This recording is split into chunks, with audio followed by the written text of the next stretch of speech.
मागील वर्षी रामलिंग फाट्याजवळ झालेल्या अपघातात 2 लहान मुले व 2 स्त्रिया असा 4 जणांचा मृत्यू झाला होता। दिनांक 22 जुलैपासून राजस्थानी आणि उत्तर प्रदेशच्या समाजातील श्रावण महिन्याला सुरुवात होत असून हातकणंगले पोलीस ठाणे व ट्रॅफिक पोलिसांना तेथे कावड यंत्रणेचे संरक्षणासाठी ड्युटीला पाठवावे आणि कोणाच्याही जीविताला हानी होणार नाही याची दखल घ्यावी म्हणून हातकणंगले पोलीस ठाणे यांना युवा महाराष्ट्र सेनेच्या वतीने निवेदन देण्यात आले।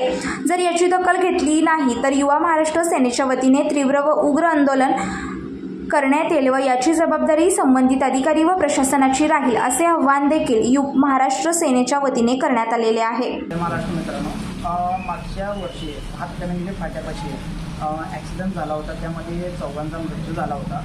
हीच दुर्घटना आता परत श्रावण महिना सुरू व्हायला आहे। उद्यापासून ती दुर्घटना परत होऊ नये म्हणून आज आपण हातकणंगले पोलीस स्टेशनमध्ये युवा महाराष्ट्र सेनेच्या वतीने निवेदन देण्यात आलेलं आहे। जर याची दखल नाही घेतली तर युवा महाराष्ट्र सेना इथून पुढे उग्र आणि तीव्र आंदोलन करेल। जय महाराष्ट्र।